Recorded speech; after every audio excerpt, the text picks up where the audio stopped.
आज की आवाज। मानसून सत्र के दौरान गठबंधन पार्टियों के द्वारा अपनाए गए दुर्व्यवहार को लेकर आज इंदौर सांसद शंकर लालवानी ने भाजपा कार्यालय में प्रेस वार्ता को संबोधित किया। सदन में चल रहे मानसून सत्र अत्यंत सफल और प्रभावी रहा है और कई विधेयक पारित किए गए हैं। गठबंधन ने देश की जनता को गुमराह करने का षड्यंत्र रचा था। प्रधानमंत्री नरेंद्र मोदी के नेतृत्व में सदन का सत्र आगे बढ़ा और अनेक विधेयक जनहित में पारित हुए।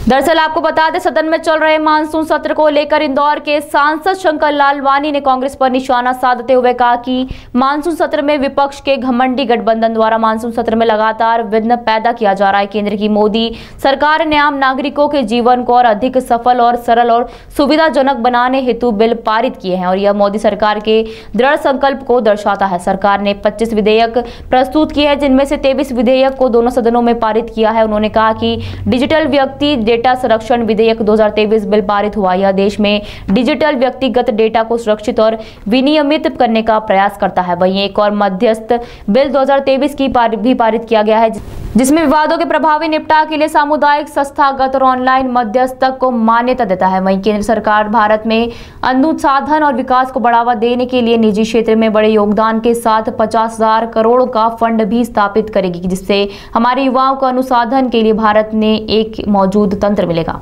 इंदौर सांसद ने कहा कि विपक्ष के घमंडियों गठबंधन द्वारा पूरे मानसून सत्र में बाधा डालने का प्रयास किया गया और इस बात पर जोर देने के बावजूद भी मणिपुर मुद्दे पर बहस करने का समय आया और मोदी सरकार के बयानों को सुनने की बात आई तो विपक्ष ने वर्कआउट कर दिया, जिससे यह स्पष्ट होता है कि इनका पूरा एजेंडा केवल इस मुद्दे पर दिखावा करना चाहता है कि वास्तव में इसे संबोधित करना नहीं था।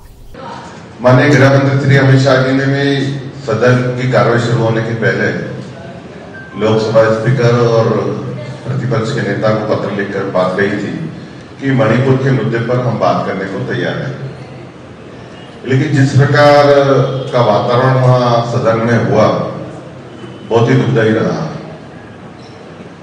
प्रश्नकाल एक ऐसा रहता है, सभी सांसद उसमें सभी दलों के सांसद प्रश्नकाल पूछ सकते हैं। सिर्फ ऐसा नहीं, सत्ता दल के सभी दलों के सांसद प्रश्नकाल पूछ सकते हैं और एक शून्यकाल भी रहता है जब सांसद अपने क्षेत्र के विकास के बारे में, समस्याओं के बारे में सदन में मंत्री जी से पूछता है।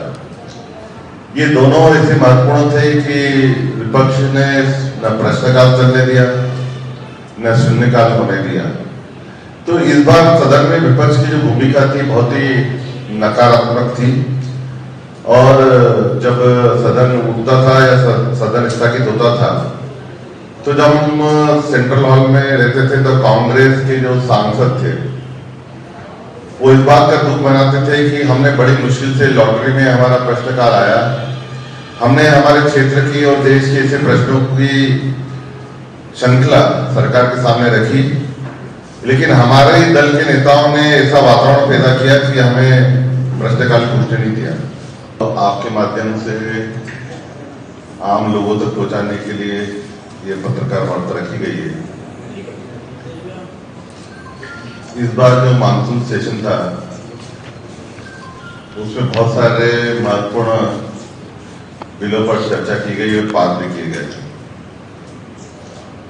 पर इन महत्वपूर्ण बिलों पास करते समय कांग्रेस और विपक्ष ने जिस प्रकार देश की जनता को गुमराह किया, हमें लगता है कि आम लोगों को उसकी जानकारी होना चाहिए। आपको क्या पता, जब सदन की कार्रवाई प्रारंभ हुई थी तब माननीय प्रधानमंत्री जी ने सदन की कार्रवाई जब प्रारंभ हुई उसी समय, उसके पहले मीडिया के सामने आकर ये कहा था कि हम विपक्ष से हर बात की चर्चा करने को तैयार हैं और जो पूछेगी और जो सुझाव देगी सरकार अगर कुछ जवाब देने की स्थिति में भी जवाब भी देगी, हम जवाब देने के लिए उत्तरदायी हैं और वो विपक्ष की भूमिका निकाय हम सरकार में थे जो हमने काम किए और जो वस्तुस्थिति होगी हम उनको अवगत कराएंगे। एक सकारात्मक माहौल में सदन चलना चाहिए और उसके पहले भी सभी दलों की बैठक में हमारे एनडीए के सभी नेताओं ने मिलकर कहा था कि ये सदन अच्छी तरह चले, ये हम सबकी सामूहिक जिम्मेदारी है।